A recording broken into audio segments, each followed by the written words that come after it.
눈이 녹으면 뭐가 될까요? 어떻게 될까요? 우리 중고등부에서 대답해 볼까요? 눈이 녹으면 어떻게 될까요? 모르나요? 네. 우리는 상식적으로 물이 된다고 알고 있지만 봄이 옵니다. 네. 이게 페이스북에 보니까 눈이 녹으면 물이 되는 것이 아니라 봄이 온다, 이런 글을 제가 봤습니다.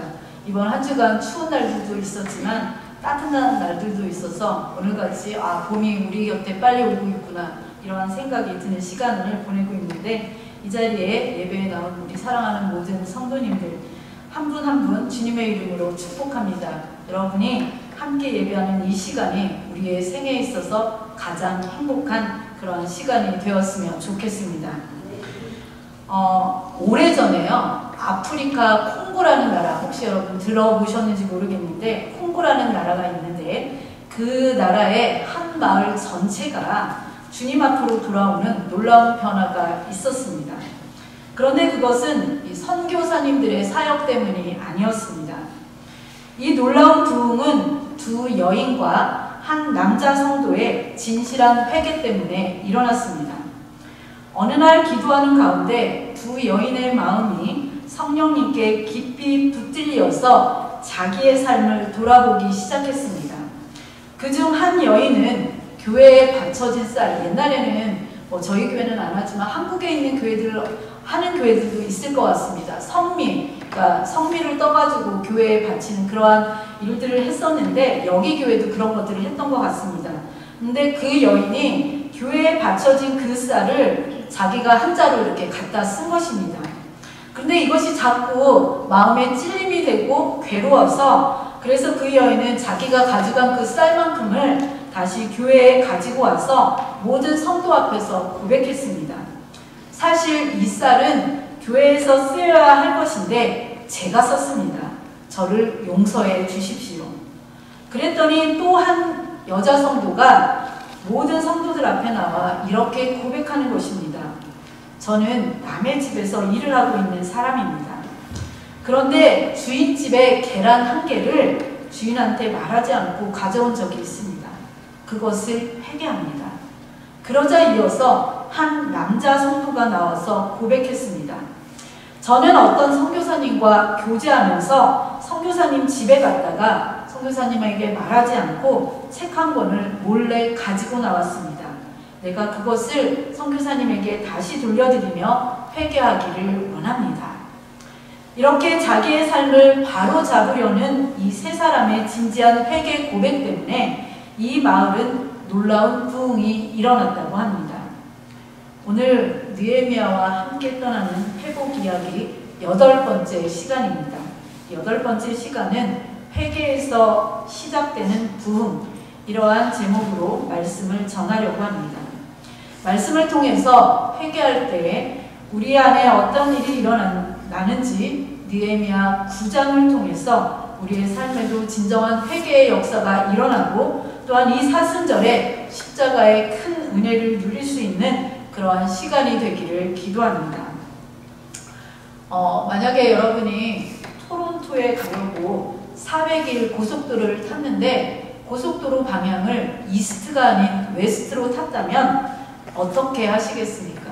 아마 대부분의 사람들은 이스트로 가야지 토론토가 나오니까 웨스트로 가던 그 길을 방향을 틀어서 이스트로 가려고 할 것입니다.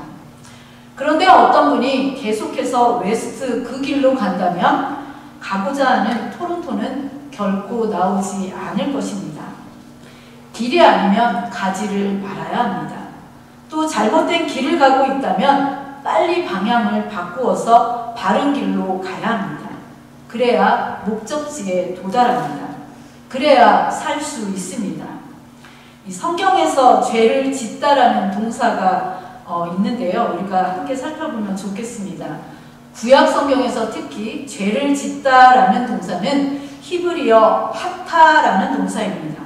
이 하타라는 동사는 원래의 뜻이 관역에서 빗나가다, 길에서 벗어나다, 이러한 뜻을 가지고 있는 단어입니다. 그러니까 죄를 짓는다라고 했을 때는 잘못된 길로 가는 것, 그것이 바로 죄라고 성경에서 말씀하고 있는 것입니다. 그렇다면 우리가 가고 있는 이 길이 옳은 길인지 잘못된 길인지 우리는 어떻게 알 수 있습니까? 시편 119편 105절에서요. 다윗이 그 알 수 있는 길을 고백하고 있습니다. 이 고백이 저와 여러분의 고백이 되었으면 좋겠습니다. 우리 이 말씀 함께 한 목소리로 읽어보도록 하겠습니다. 시작! 주의 말씀은 내 발의 등이요 내 길의 빛이니이다. 아멘. 아까 유아미 권사님 기도 속에도 내 발의 등이신 그런 하나님의 말씀에 대해서 기도하셨는데 하나님의 말씀에 비추어 내 모습을 보면 분명하게 알 수 있다는 것입니다. 성경을 영어로 여러분이 알고 있는 바이블 말고 성경을 영어로 다르게 표현하는데 어떻게 표현하냐면 캐논이라는 말로 표현합니다. 이 캐논이라는 말은 우리가 가지고 있는 66권의 성경, 정경이라고도 표현하는데 이 정경의 뜻은 척도, 영어로는 스탠다드 또는 룰러라고 그러한 뜻을 가지고 있는 단어입니다. 즉 하나님의 이 말씀은 우리 삶의 기준이 된다는 이야기입니다. 우리의 삶을 성경 말씀에 맞추어서 잘못하고 있는지 확인하는 것이 이 말씀인데 내 삶이 기준이 되어서 이 말씀에 맞추려고 하면 안 됩니다. 성경을 하나님의 말씀이라고 하나님을 전지전능하신 창조주로 믿는다라고 고백하면서도 정작 우리 가운데서는 이 하나님이 말씀하신 성경에 대해서 자신의 뜻과 욕망과 이익을 따라서 제멋대로 하나님의 말씀을 덧붙이기도 하고 빼기도 한다면 그것은 믿음 있는 모습이 아닙니다. 결국 그가 하나님에 대해 고백하는 모든 것은 단지 신용하는 것 뿐입니다. 앞에서도 말씀드렸듯이 차가 잘못된 방향으로 계속 달리고 있는데도 그 길로 계속 가다 보면 큰 낭패를 경험하게 됩니다. 이것은 우리의 신앙생활에서도 마찬가지입니다. 우리가 아무리 신앙생활을 잘하고 있다 생각이 들어도요. 조금씩 방향이 이렇게 틀어질 때가 있습니다. 대개 이것은 너무나 조금씩 그리고 아주 천천히 일어나기 때문에 우리의 감각으로는 느끼지 못할 수도 있습니다.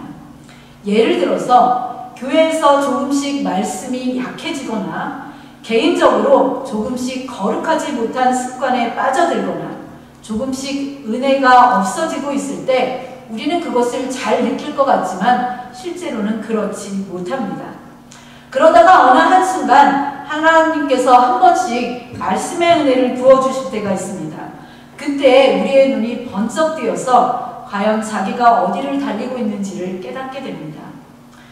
우리가 신앙생활을 아주 잘하고 있다고 생각했는데 알고 보니까 아슬아슬하게 절벽 끝을 달리고 있다든지 아니면 내가 하나님 말씀대로 제대로 살아가고 있다고 나의 믿음이 좋은 줄 알았는데 지옥 입구에서 왔다 갔다 하고 있는 우리 자신을 발견하게 되는 것입니다. 그럴 때 우리의 모습을 발견하면 신앙인이라면 누구나 급제동을 걸면서 급하게 방향을 바꿀 것입니다. 성경에서는 이렇게 잘못된 방향을 향해 가다가 하나님을 향해서 방향을 바꾸는 것, 이것을 회개라고 말하고 있습니다. 우리는 2주 전에 예루살렘 성벽을 재건한 이스라엘 백성들이 이제 눈에 보이는 성벽이 아니라 무너진 마음의 성벽을 하나님의 말씀으로 다시 세우던 장면을 보았습니다. 에스더라고 하는 신실한 성서학자가 하나님의 말씀을 읽기 시작하자 이스라엘 백성들은 하루에 6시간 이상씩 자리에 서서 하나님의 말씀을 아멘 아멘 하면서 받아들였습니다. 그렇게 일주일이 넘는 시간을 말씀을 들으면서 경청했습니다. 오늘은 그 말씀을 들은 이스라엘 백성들이 어떻게 반응했는지에 대해서 나오는데 그 첫 번째 사인이 바로 회개의 기도입니다. 1절부터 3절까지는 그때의 모습을 생생하게 그려주고 있습니다. 김원목 집사님이 잘 읽어주셨는데 우리가 우리의 목소리로 다 함께 이 말씀을 한 절씩 교독했으면 좋겠습니다. 제가 1절 교독하고 여러분이 2절 읽고 3절 말씀은 함께 읽어보도록 하겠습니다. 그달 29날에 이스라엘 자손이 다 모여 금식하며 굵은 베옷을 입고 티끌을 무릅쓰며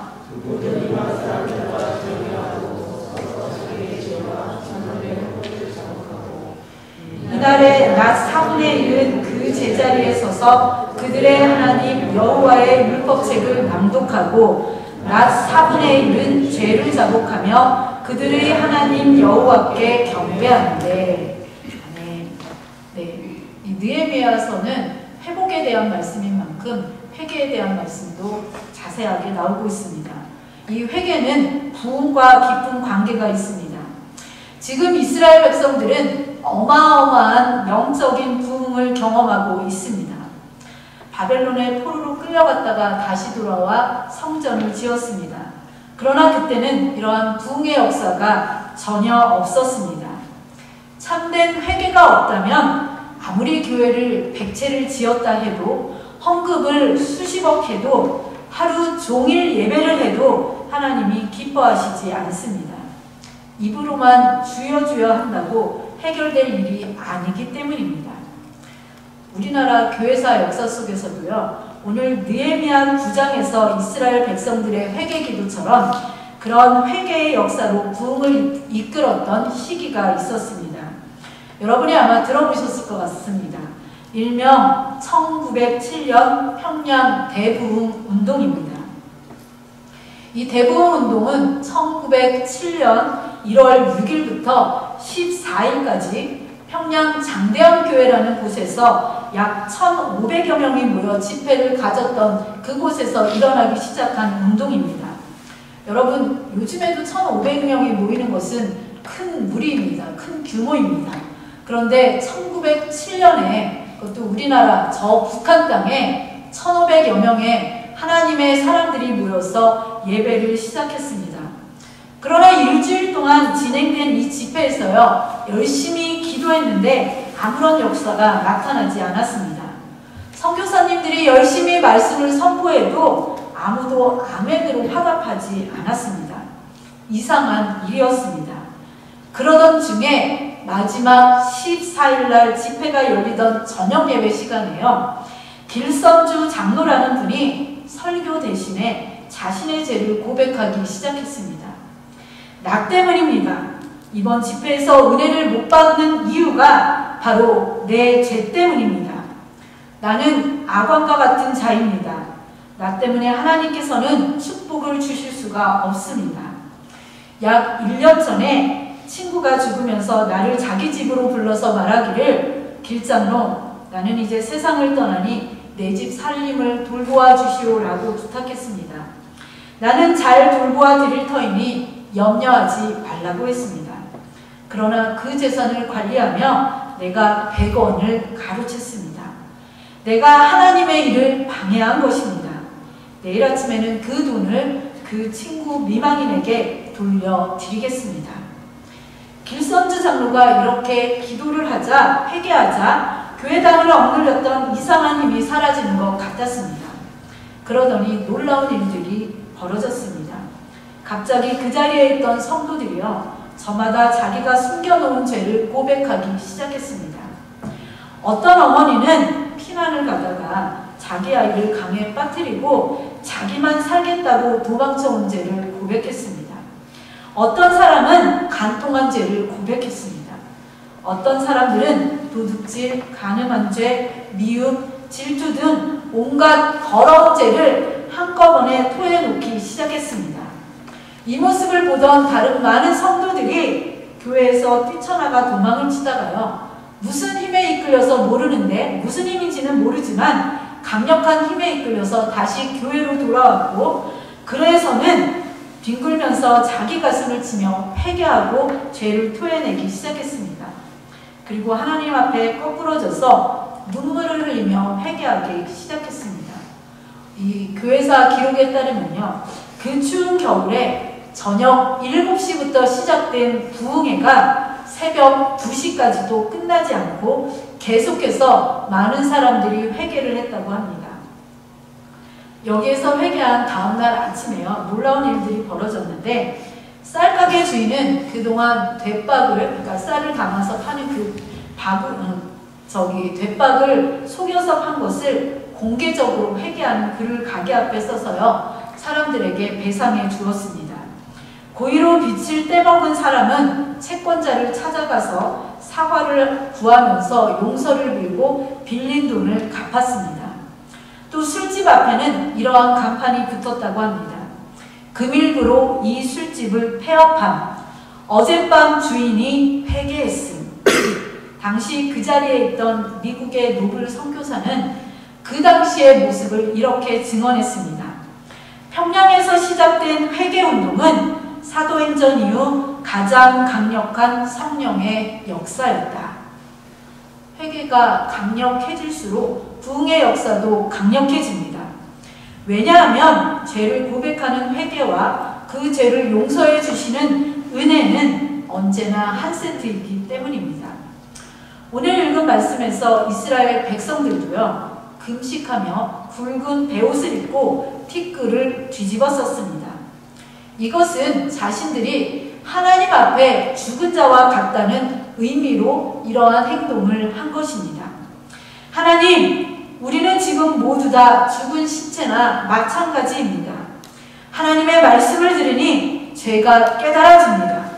하나님께 가까이 다가가면 갈수록 내가 얼마나 큰 죄인인지를 알게 됩니다. 하나님, 우리에게 은혜를 주셔서 용서해 주시옵소서. 주님, 우리를 불쌍히 여겨 주시옵소서. 이렇게 기도하고 있는 것입니다.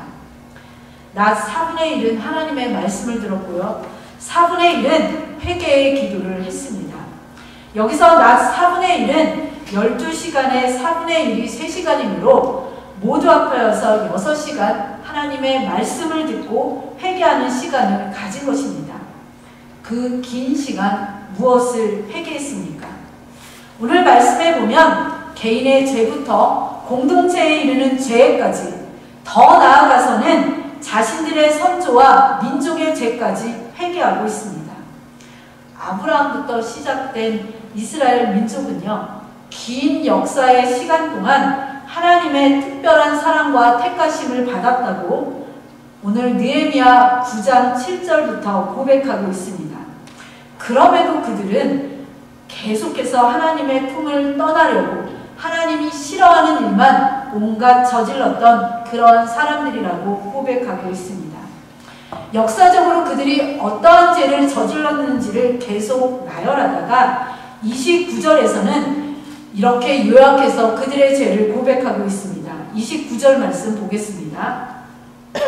다시 주의 율법을 복종하게 하시려고 그들에게 경계하셨으나 그들이 교만하여 사람이 준행하면 그 가운데서 삶을 얻는 주의 계명을 듣지 아니하며 주의 규례를 범하여 고집하는 어깨를 내밀며 목을 굳게 하여 듣지 아니하였나이다.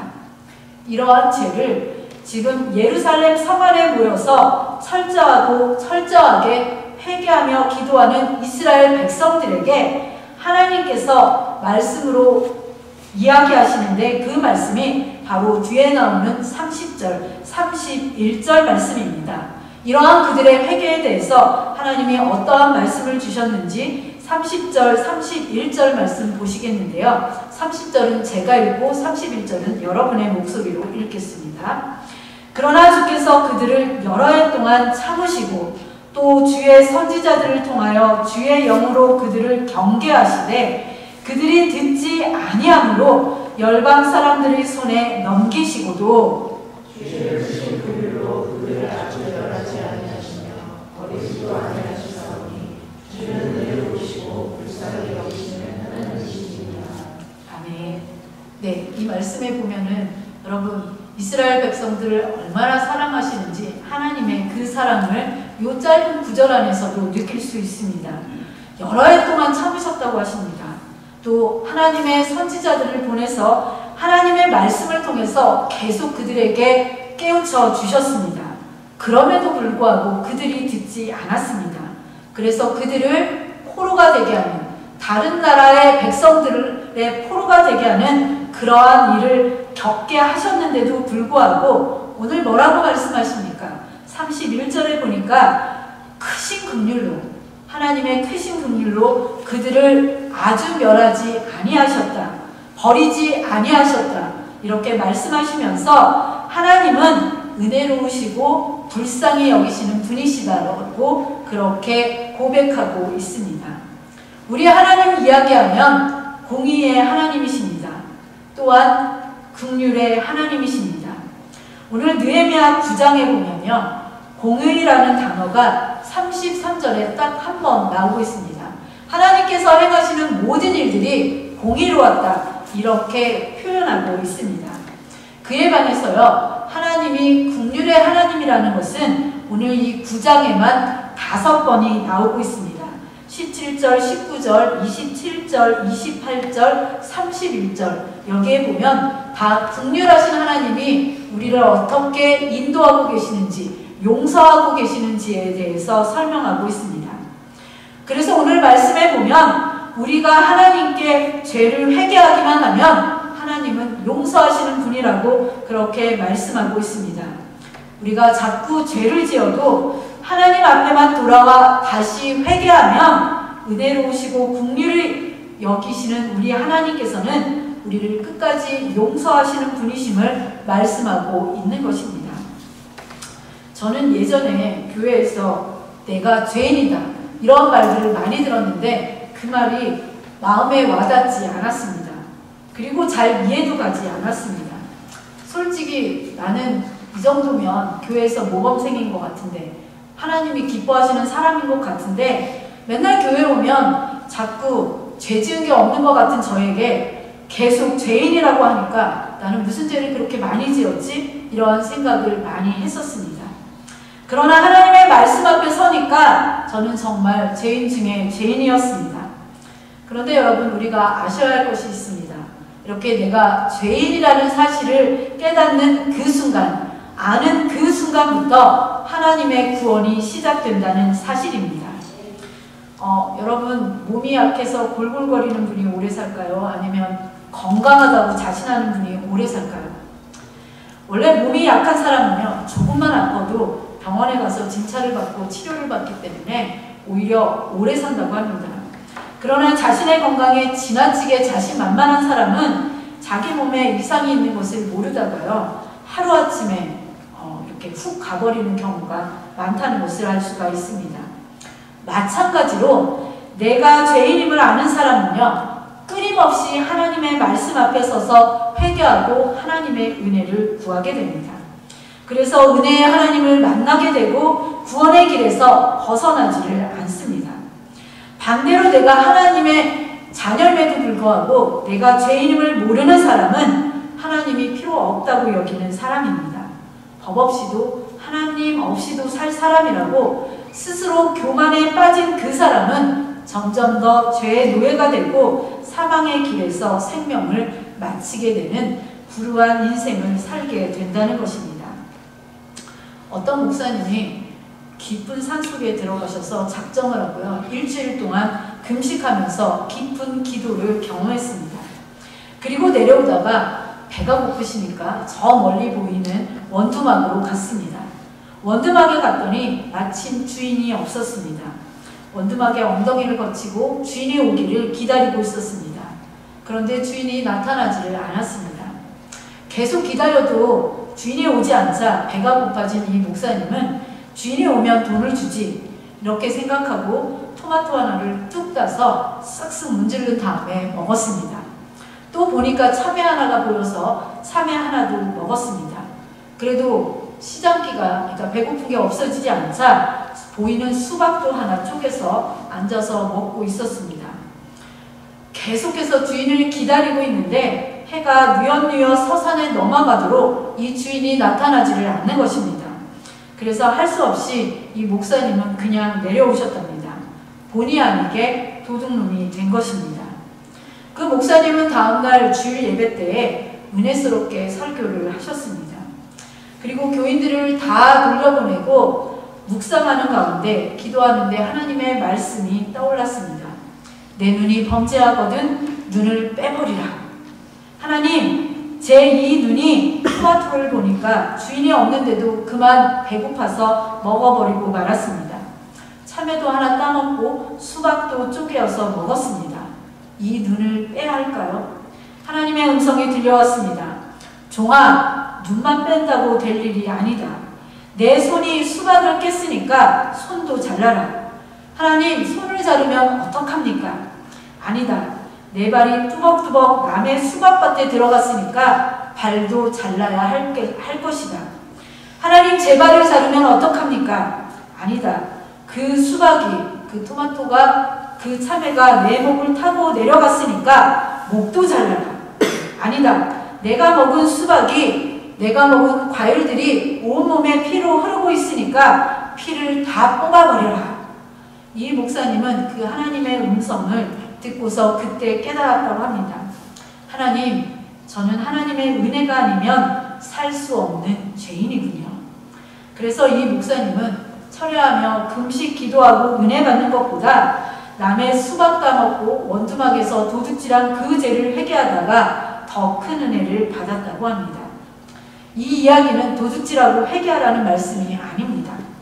자기 자신을 하나님의 말씀 앞에 비춰보라는 것입니다.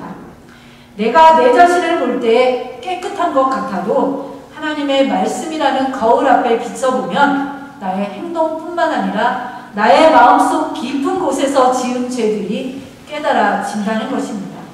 그래서 말씀의 거울 앞에서는 나의 마음을 씻는 회개를 하게 됩니다. 우리 사랑하는 드림가족 여러분, 진정한 회복은 하나님께서 주신 말씀의 기준을 따라서 우리가 어디에서부터 잘못되었는지, 어디에서부터 무너지기 시작했는지 하나하나 더듬어 보면서 회개하는 것으로 시작합니다. 회개를 통과하지 않고서는요, 새로운 역사가 만들어질 수 없습니다. 물론 이 회개라는 문을 통과하기를 즐거워하는 사람은 없습니다. 그러나 회개의 문을 통과하지 않고는 새로운 교회, 새로운 가정, 새로운 인생도 없습니다. 이스라엘 백성은 오늘 하나님의 말씀의 근거에서 스스로를 다듬었기에 새로운 역사를 쓸 수 있었습니다. 우리도 각자 살아온 삶의 역사를 하나님의 말씀에 비추어 보면서요, 기회를 붙잡아야 합니다. 자기 자신을 기준으로 놓으면 회개하지 못합니다. 우리 사람은 언제나 이기적인 존재입니다.